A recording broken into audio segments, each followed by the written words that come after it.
Welcome to the Module 1. The topic is the importance of sustainability, and today's lesson is about sustainability and sustainable development. The aim of today's lessons is to introduce the concept of sustainability and sustainable development, focusing on three aspects: the Brundtland Report, the definition of sustainable development, and SDGs or Sustainable Development Goals. In response to mounting concerns surrounding ozone depletion, global warming, and other environmental problems associated with the raising in the standard of living of the world's population, the UN General Assembly convened the WCEP, an international group of environmental experts, politicians, and civil servants, in 1983. This commission, also called the Brundtland Commission, was charged with proposing long-term solutions for bringing about sustainable development and continuing it into the 21st century. It was also tasked with finding ways in which the concern for the environment might be translated into greater cooperation between countries regarding issues of development and resource use, and creating processes in which all countries could be addressed their own environmental concerns and those of the world over the long term.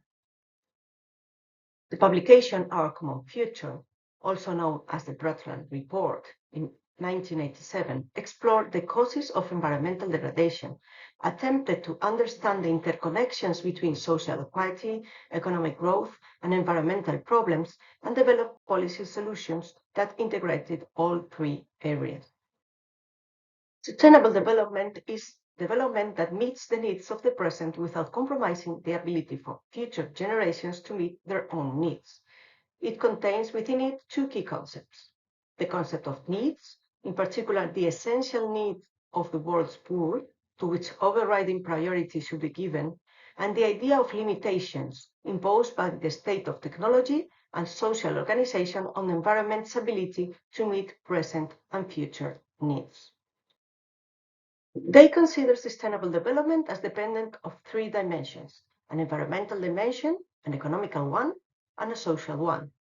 When considering the environment, they stated that the primary motive should be to protect it and conserve and enhance the resource base by gradually changing the ways in which we develop and use technologies. Social equality is a second pillar of sustainability. Developing nations must be allowed to meet their basic needs of employment, food, energy, water, and sanitation. If this is to be done in a sustainable manner, then there's a definite need for a sustainable level of population.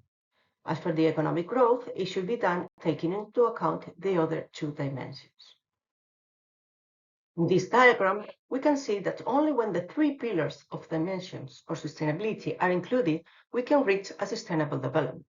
If only social and environmental ones are included, we have a bearable situation. If only environmental and economic are taken into account, we have a viable situation. If social and economical issues are considered, then we have an equitable situation. But only when the three are weighed, we have a sustainable situation.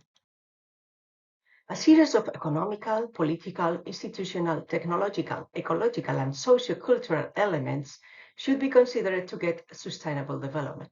For example, a political system that secures effective citizen participation in decision-making, an economic system able to generate surpluses and technical knowledge on a self-reliant and sustained basis, a social system that provides for solutions for the tensions arising from disharmonious development, a production system that respects the obligation to preserve the ecological base for development, a technological system that can search continuously for new solutions, an international system that fosters sustainable patterns of trade and finance, or a flexible administrative system with the capacity for self-correction.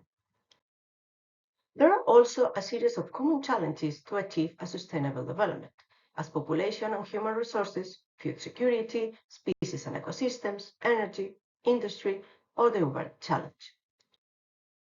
Each year, the number of human beings increases, but the amount of natural resources remains the same, or is finite. In the graph, we can see how the world population has increased in the last centuries. From 1987, when the impact of human population on the planet was stressed by the Brundtland Report, to 2023, the increment has been above 2 billion people. Population growth and development are linked in complex ways. Economic development generates resources that can be used to improve education and health. These improvements, along with associated social changes, reduce both fertility and mortality rates. On the other hand, high rates of population growth that eat into the surpluses available for economic and social development can hinder improvements in education and health. Some researchers have assessed the theoretical potential for global food production and data to suggest that meeting the food needs of an ultimate world population of around 10 billion people would require tone changes in food habits, as well as greatly improving the efficiency of traditional agriculture. And this is related to the second challenge, food security. The world produces each time more food per head of population, yet, amid this abundance, hundreds of millions of people do not eat enough. There are places where too little is grown, there are places where large numbers cannot afford to buy food. And there are broad areas of the earth in both industrial and developing nations where increases in food production are undermining the base for future production. As for species and ecosystems, there are a series of resources for development, like biodiversity loss, its relationship with economic values. A new approach of anticipation and prevention is a must, and there's also a need for action. Energy is necessary for daily survival. Future developments crucially depend on its long-term availability in increasing quantities from sources that are dependable, safe, and environmentally sound. At present, no single source or mix of sources is at hand to meet this future need. The choices are to use fossil fuels, nuclear energy, or renewable energies. We will talk about it more in detail in the next lesson. Industry is central to the economies of modern societies and an indispensable motor of growth. It is essential to developing countries to widen their development base and meet growing needs. Shift must be propelled by a continuing flow of wealth from industry. It is a fact that each year more and more people live in cities, both in developed countries and especially in developing countries. This carries problems such that in most third world countries, the enormous pressure for shelter and services has frayed the urban fabric. Much of the housing used by the poor is decrepit. Civic buildings are frequently in a state of disrepair and advanced decay. Public transport is overcrowded and overused, etc.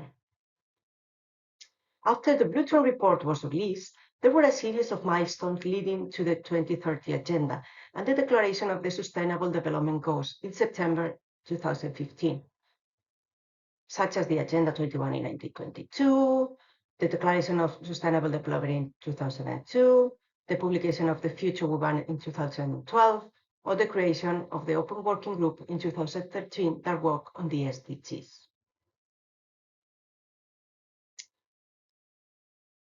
The 17 Sustainable Development Goals, or SDGs, were set to be achieved by 2030, which are an urgent call for action by all countries in a global partnership. They recognize that ending poverty and other deprivation must go hand in hand with strategies that improve health and education, reduce inequality, and spur economic growth, all while tackling climate change and working to preserve our oceans and forests. The 17 SDGs can be divided in what we are called the 5 Ps: people, planet, prosperity, peace, and partnership.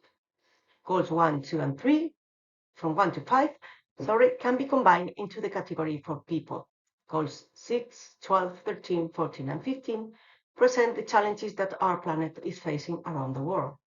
Goals 8, 9, 10, and 11 speak to the issues involving fair and justice systems, both in public and private communities and national entities.